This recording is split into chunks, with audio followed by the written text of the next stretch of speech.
This is Grandmaster Daniel Naroditsky. We are watching German Grandmaster Georg Meier taking on the world champion Magnus Carlsen at the 2014 FIDE World Blitz Championship. Meier is an incredibly solid Grandmaster with years of experience at the highest level. He might not be 2700, but he is not an easy opponent in Blitz and Classical. He starts the game with a solid opening, the King's Indian attack with the pawn appearing on c4. This is sort of a mixture between an English opening and a King's Indian attack.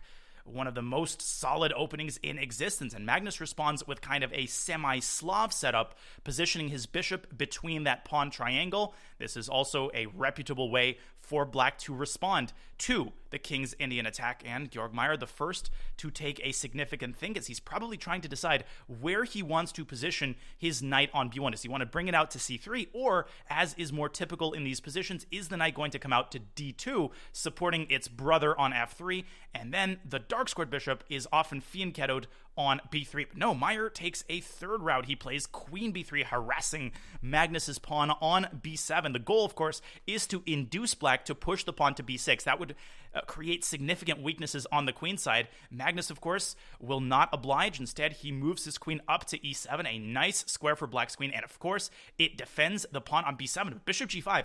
I like that response from Georg Meier. The idea is to capture the knight on f6. Black's queen is suddenly feeling rather uncomfortable, and you can see a little bit of consternation there from Magnus Carlsen as he brings his knight out to a6. The reason he couldn't bring his knight to d7 is because that would slice off the connection between the black queen and the pawn on b7, so he has to find alternate arrangements for his knight. Georg Meier decides not to rush with bishop takes f6, even though that would have forced Magnus to recapture with the pawn, but the bishop pair is a significant asset in these types of positions, and Carlsen, a roundabout way indeed. It took 2 stopovers. He had to fly through Atlanta and Chicago, but he finally made it to d7 while chasing white's queen away from b3, and this is sort of an ideal setup now for black, with the knights connected to each other.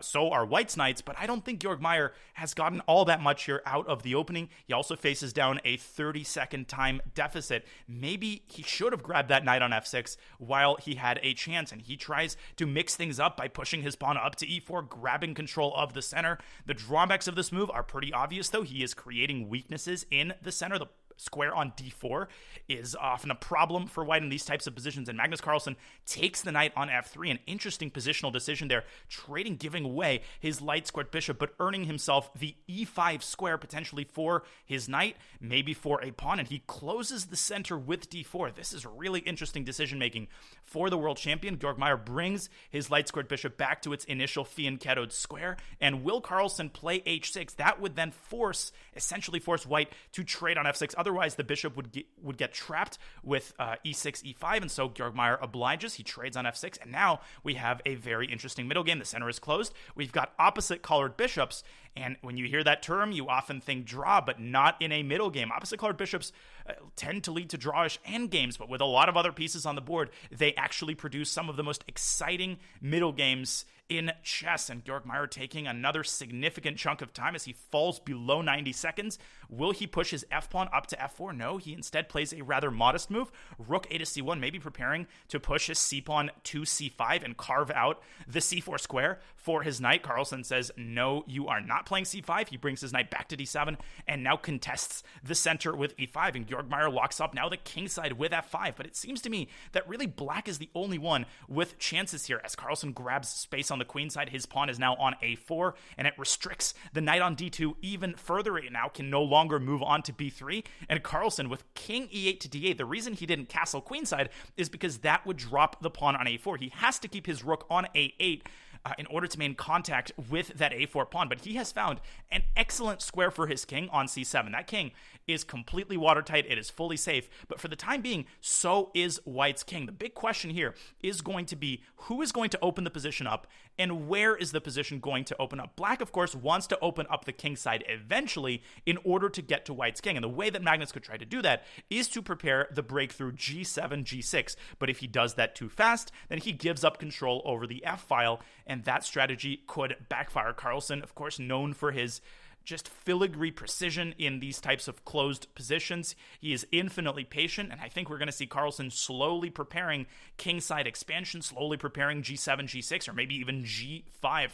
Carlsen taking his time, deciding on his next course of action. The position is very locked up, but I have a feeling that this game is not going to end in a draw in the next couple of moves. Carlsen is going to keep trying.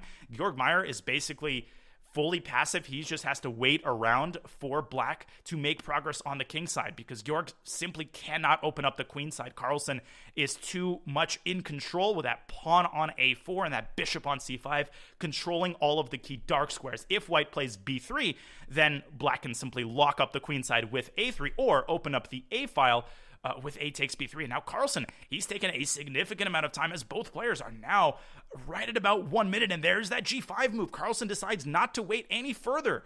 A risky decision, g5 leading to an en passant. The f file has opened, and who is going to benefit from that? That's the big question. Currently, white has a rook on f1, but black, I think Carlsen is about to bring one of his own rooks to the f file. We could get a mass trade of rooks and maybe even a trade of queens on the f file, and if that happens, then I think the game is going to start moving closer to a draw. Carlsen plays a3 on his own volition, a very interesting move, inducing b3, and look at those dark square weaknesses on the queen side. Bishop b4, worming, knifing his way into those dark squares. That bishop could park itself on c3 if it so desires, but it looks nice, but it's not actually going to attack anything. The one positive for Meier here is that all of his pawns are on light squares. They cannot be attacked. But later on in the game, Carlsen could try to get his knight from f6 over to c5, and you could envision some endgames where he might have some sacrifices on the b3 pawn in order to pave the way for his a pawn to promote. But that's very far in the future because all of the heavy pieces are still on the board, and Georg Meier has built up a triple stack on the f file. He has moved his queen into f2, attacking Magnus's knight on f6, and Carlsen might not have expected that move as he leans back in his chair, showing a little bit of frustration. Where is he going to move his knight? He moves it all the way back to e8. Georg Meier has beautifully positioned his light squared bishop on h3 to restrict the knight's access to c5, and we have a trade of rooks. Will we also have a trade of queens? Yes, we will. Meier takes back with his rook. His rook is now on the 7th rank, but it doesn't really have anything to attack. Will he bring his knight into the game? He does. Knight h2, 2g4, attacking e5, forcing Carlsen's bishop back to d6. And all of a sudden, Carlsen is on the defensive. It seems that his strategy to open up the f-file may have backfired, but the one big problem here for the German grandmaster is that he doesn't really have any targets to attack, and he moves the knight back to h2. Carlsen starts the long journey over to the c5 square. Ooh, and I think Meier might have underestimated that. If black's knight appears on c5 or b4, then white will have major problems defending both the d3 pawn and the a2 pawn at the same time. And Carlsen, rook h8 to d8, he sacrifices his entire king side. All Magnus Carlsen cares about is getting his knight to b4 and winning the pawn on a2, because if he does, his a pawn is going to promote. Rook takes g6 by Meier. He's got 10 seconds. I don't think Georg Meier sees a defense to knight b4. I don't see a defense either. He brings his knight out to g4, but his pawns are so much lower. c5 check, but this is desperation by the German grandmaster. Carlsen has taken back with his king, and that a2 pawn is about to fall, and once it falls, I don't see a way for white to contain black's passer. Bishop b8, though, by Magnus Carlsen, so patient as he moves his pieces back. Meier still trying to create some shenanigans. He had a fork threat on e6, but Carlsen carefully brought his king back and now positioning his rook on h8 to fully contain white's connected passers on the king side. There goes the a2 pawn. Meier has no choice but to bring his rook back to f1. He has to try to stop black's a pawn from promoting, and now he's lost the d pawn as well. But that rook on f1 is, for the time being, doing a pretty good job of stopping black from queening. Meier desperately trying to bring his own pawns up as quickly as possible, but bishop b4, an amazing move by Magnus. White can't stop bishop c3, and then the a pawn will promote. Meier loses on time. What a display by the world champion. And if you like this video, make sure to click the link in the playlist for more of these videos. Thank you so much for watching.